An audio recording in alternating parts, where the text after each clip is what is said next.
ക്ലാസ്സസിന്റെ practice ക്വസ്റ്റ്യനിലേക്ക് എല്ലാവർക്കും സ്വാഗതം. അപ്പൊ നമ്മൾ ഇന്ന് ചെയ്യാൻ പോകുന്നത് കുറച്ച് പുതിയ ക്വസ്റ്റ്യൻസ് ആണ്. ഓക്കെ, അപ്പൊ ക്വസ്റ്റ്യനിലേക്ക് കടക്കും മുമ്പ് നിങ്ങൾ എന്ത് ചെയ്യുക, വീഡിയോസ് ഇതുവരെ കണ്ടിട്ട് ചാനൽ സബ്സ്ക്രൈബ് ചെയ്യാത്തവർ അത് പ്ലീസ് സബ്സ്ക്രൈബ് ചെയ്യുക. നിങ്ങളുടെ വീഡിയോ കണ്ട് ഇഷ്ടപ്പെട്ടെങ്കിൽ എന്ത് ചെയ്യുക, ലൈക്കും കൂടെ ചെയ്യുക, നിങ്ങളുടെ ഫ്രണ്ട്സിനൊക്കെ ഷെയർ ചെയ്യുക. ഓക്കെ അല്ലേ? അപ്പൊ നമുക്ക് എന്ത് ചെയ്യാം, നമ്മുടെ വീഡിയോയിലേക്ക് കടക്കാം. ആദ്യത്തെ ക്വസ്റ്റ്യൻ നോക്കി. രമയുടെയും സീതയുടെയും വയസ്സുകൾ യഥാക്രമം 52, 46 ഇവയാണ്. എത്ര വർഷങ്ങൾക്കു ശേഷം ഇവരുടെ വയസ്സുകളുടെ തുക 110 ആകും എന്നല്ലേ ചോദിച്ചേക്കുന്നത്. ഇപ്പൊ നിങ്ങൾ നോക്കിയേ, രമയുടെയും ആരുടെയും വയസ്സ്, സീതയുടെയും വയസ്സാണ് തന്നിട്ടുള്ള. ഇവരുടെ രണ്ടുപേരുടെ വയസ്സ് കൂടെ കൂട്ടിയാൽ എത്ര വർഷത്തിന് ശേഷം അത് 110 ആവുമെന്നാണ് നമുക്ക് അറിയേണ്ടത്. ഓക്കെ, അപ്പൊ നമുക്ക് എന്ത് ചെയ്യാം, ഇത് നോക്കിക്കേ. രമയുടെ വയസ്സ് 52 പ്ലസ് എക്സിന് എത്ര വർഷം കഴിഞ്ഞാലെന്നെടുക്കാം. ഓക്കെ, അതുപോലെ ആരാണ് സീതയുടേത് 46 പ്ലസ് എക്സ്. ഇത് ഇത്രയും കൂടെ കൂട്ടപ്പോൾ, ഇത് രണ്ടും കൂടെ കൂട്ടപ്പോൾ നമുക്ക് എന്ത് ചെയ്യണം, 110 കിട്ടണം. 52 പ്ലസ് ഇത്ര വർഷം കഴിഞ്ഞാൽ പ്ലസ് 46 പ്ലസ് എക്സ് വർഷം കഴിഞ്ഞാൽ ഇവരുടെ വയസ്സുകളുടെ അന്നത്തെ തുക എന്തായിരിക്കണം, 110 ആയിരിക്കണം. നമുക്ക് ഇതൊന്ന് ആഡ് ചെയ്യാമല്ലോ. 52 plus 46, 2 plus 6 8, 5 plus 4 9, 98 plus X plus X 2x എന്ന് പറയുന്നത് 110. ഓക്കെ അല്ലേ? ഇനി നോക്കിക്കേ, അപ്പോൾ 2x എന്ന് പറയുന്നത് 110 മൈനസ് 98. 110 98 പോയ എത്രയാണ് കൂട്ടുകാരെ? 12 അല്ലേ? അപ്പോൾ 2x എന്ന് പറയുന്നത് നമുക്ക് എത്ര കിട്ടി? 12 എന്ന് കിട്ടി. അപ്പോൾ x എന്തായിരിക്കും? 12/2. അപ്പോൾ x എന്ന് പറയുന്നത് 6 ആണ്. അപ്പോൾ നമ്മുടെ ഉത്തരം എന്താണ്? 6 വർഷം കഴിഞ്ഞാലാണ്, 6 വർഷം കഴിയുമ്പോഴാണ് രമയുടെയും സീതയുടെയും വയസ്സുകളുടെ തുക 110 ആവുന്നത്. ഓക്കെ അല്ലേ? ഇതേ നിങ്ങൾ അടുത്ത ചോദ്യം നോക്കിക്കേ. എന്താണ്? ആദ്യത്തെ 15 ഒറ്റ സംഖ്യകളുടെ തുകയേക്കാൾ എത്ര കൂടുതലാണ് തൊട്ടടുത്ത 10 ഒറ്റ സംഖ്യകളുടെ തുക എന്നാണ്. നമുക്കറിയാം, കോൺസിക്യൂട്ടീവ് ആയിട്ട് വരുന്ന ആദ്യത്തെ n ഒറ്റ സംഖ്യകളുടെ തുക എന്ന് പറയുന്നത് n² അല്ലേ? അപ്പോൾ 15 ഒറ്റ സംഖ്യകളുടെ തുക എന്ന് പറയുമ്പോൾ എത്രയായിരിക്കും കൂട്ടുകാരെ? 15² അല്ലേ? കാര്യം n അല്ലേ ഇവിടെ 15. 15² എന്ന് പറഞ്ഞാൽ എത്രയാണ്? 225. ഓക്കെ അല്ലേ? ഇനി നിങ്ങൾ നോക്കി, അടുത്ത എന്താണ്? തൊട്ടടുത്ത് വരുന്ന, അതായത് 15 എണ്ണം കഴിഞ്ഞ് വരുന്ന അടുത്ത 10 ഒറ്റ സംഖ്യകളുടെ തുക അറിയണം. അതിന് നമ്മൾ എന്ത് ചെയ്താൽ മതി? 15 പ്ലസ് 10 അപ്പം എത്രയായി? 25. ആദ്യം തൊട്ടുള്ള 25 എണ്ണത്തിൻ്റെ 25 ഒറ്റ സംഖ്യയുടെ തുക എടുത്താൽ മതി. അപ്പം നമുക്ക് എന്ത് ചെയ്യാം, ഇവിടെ n 25 എന്ന് കൊടുക്കാം. അങ്ങനെയാണെങ്കിലോ n² എന്താവും കൂട്ടുകാരെ? 25² ആകില്ലേ? 25² എത്രയാണ്? 625.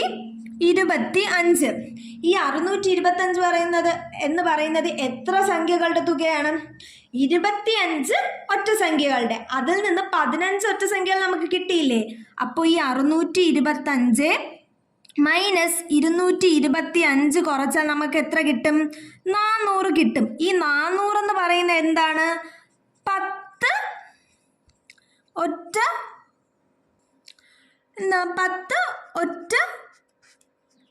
സംഖ്യകളുടെ തുകയല്ലേ ഈ 400 എന്ന് പറയുന്നത്. നമുക്കിത് എങ്ങനെ കിട്ടി? ഞാൻ ആദ്യം പറഞ്ഞു 15 ഒറ്റ സംഖ്യകളുടെ തുക 225.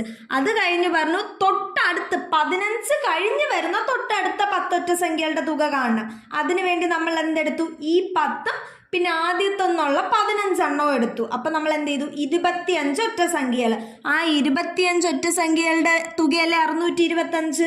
അപ്പോൾ ഈ 25 ഒറ്റ സംഖ്യകളുടെ തുക 625 നിന്ന് 15 ഒറ്റ സംഖ്യകളുടെ തുക 225 കുറച്ചപ്പോൾ നമുക്ക് എന്ത് കിട്ടി? നമുക്ക് വേണ്ട തൊട്ടടുത്ത് വരുന്ന 10 ഒറ്റ സംഖ്യകളുടെ തുക കിട്ടി. അത് എത്രയെന്ന് കിട്ടി? 400. പക്ഷെ നമ്മുടെ ചോദ്യം എന്താണ്? ഈ 15 ഒറ്റ സംഖ്യകളുടെ തുകയേക്കാൾ എത്ര കൂടുതലാണ് തൊട്ടടുത്ത 10 ഒറ്റ സംഖ്യകളുടെ തുക എന്നല്ലേ? അതിന് നമ്മൾ എന്ത് ചെയ്താൽ മതി? ഈ 400-ൽ നിന്ന് എന്ത് ചെയ്താൽ മതി? 225 കുറച്ചാൽ പോരെ?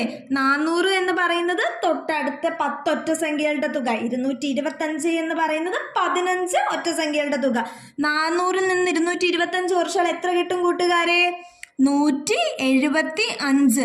അപ്പോൾ നമ്മുടെ ചോദ്യത്തിൽ എന്താണ്, എത്ര കൂടുതലാണെന്നല്ലേ? അപ്പോൾ 175 കൂടുതലാണ്. ഓക്കെ അല്ലേ?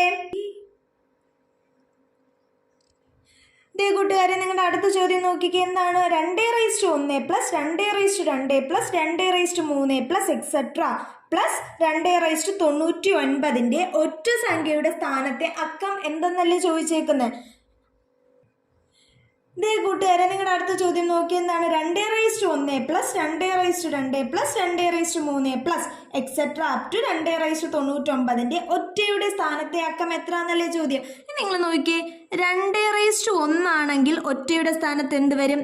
2 എന്ന് വരും.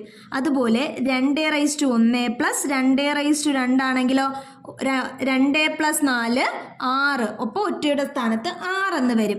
ഇനി നോക്കിയേ, 2:1 പ്ലസ് 2:2 പ്ലസ് 2:3 എന്ന് വന്നു എന്ന് പറഞ്ഞാൽ 2 പ്ലസ് 4 പ്ലസ് 8 ആണ്. അപ്പോൾ എന്താണ്? 14. അപ്പോൾ ഒറ്റയുടെ സ്ഥാനത്ത് എന്ത് വരും? 4 എന്ന് വരും.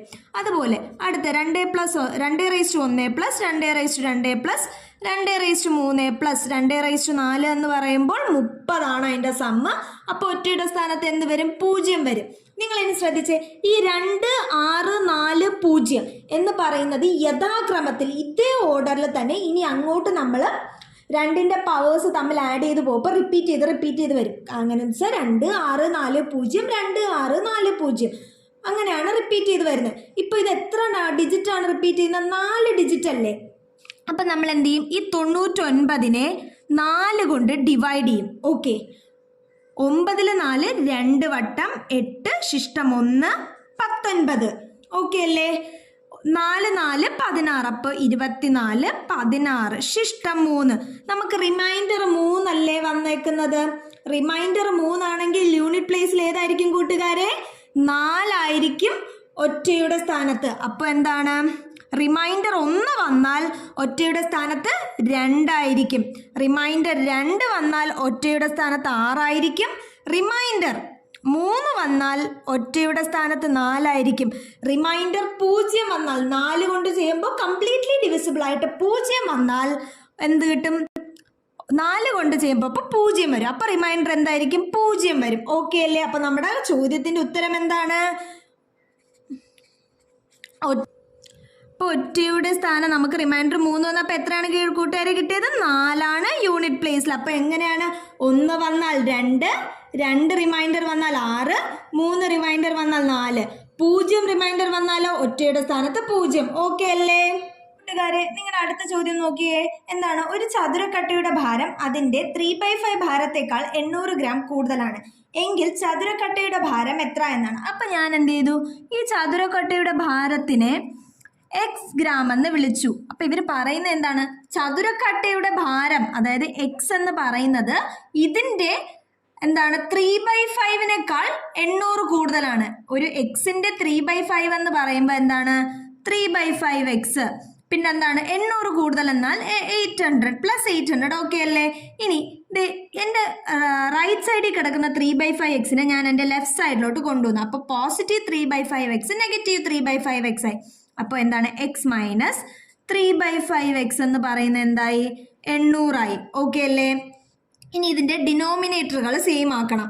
ഡിനോമിനേറ്റർ സെയിം ആക്കുമ്പോൾ ഞാൻ എന്ത് ചെയ്യും? ഈ 5 കൊണ്ട് ഇവിടെയും മൾട്ടിപ്ലൈ ചെയ്യും, ഇവിടെയും മൾട്ടിപ്ലൈ ചെയ്യും. അപ്പോൾ എന്ത് കിട്ടി? 5x മൈനസ് 3x ബൈ 5 എന്ന് കിട്ടിയില്ലേ? ഇതെന്ന് പറയുന്നത് എന്താണ്? 800 അല്ലേ? അപ്പോൾ 5x മൈനസ് 3x എത്രയാണ് കൂട്ടുകാരെ? 2x ബൈ 5 എന്ന് പറയുന്നത് എന്താണ്? 800 അല്ലേ? അപ്പോൾ എന്താണ്? 2x എന്ന് പറയുന്നത് 800 ഇൻറ്റു 5 ആണ്. അപ്പോൾ 2x എന്ന് പറയുന്നത് എന്താണ്? 4000 ആയില്ലേ? 800 ഇൻറ്റു 5 4000. ഇനി ഇതേ നോക്കിക്കേ. അപ്പോൾ x എന്ന് പറയുന്നത് എന്തായിരിക്കും? 4000 ഡിവൈഡഡ് ബൈ 2 അല്ലേ? അപ്പോൾ അത് 2 കൊണ്ട് ക്യാൻസൽ ചെയ്താൽ നമുക്ക് എന്ത് കിട്ടി? x ഇസ് ഈക്വൽ ടു 2000 എന്ന് കിട്ടിയില്ലേ? അപ്പോൾ നമ്മുടെ ചതുരക്കട്ടയുടെ ഭാരം എന്താണ്? 2000 ഗ്രാം അല്ലേ കൂട്ടുകാരെ? ഓക്കെ അല്ലേ? അപ്പോൾ നമ്മൾ ഇന്ന് എന്താണ് പ്രാക്ടീസ് ക്വസ്റ്റ്യൻ്റെ പുതിയൊരു വീഡിയോ ആയിരുന്നു. ഇതിൽ നമ്മൾ കുറച്ച് നല്ല നല്ല ക്വസ്റ്റ്യൻസ് കണ്ടു. അപ്പം നിങ്ങൾ എന്ത് ചെയ്യുക, ഈ ക്വസ്റ്റ്യൻസ് ഒക്കെ എഴുതി ചെയ്ത് തന്നെ പഠിക്കുക. ഓക്കെ, അപ്പം നമുക്ക് എന്ത് ചെയ്യാം, അടുത്ത വീഡിയോയിൽ കാണാം. Tata, bye bye.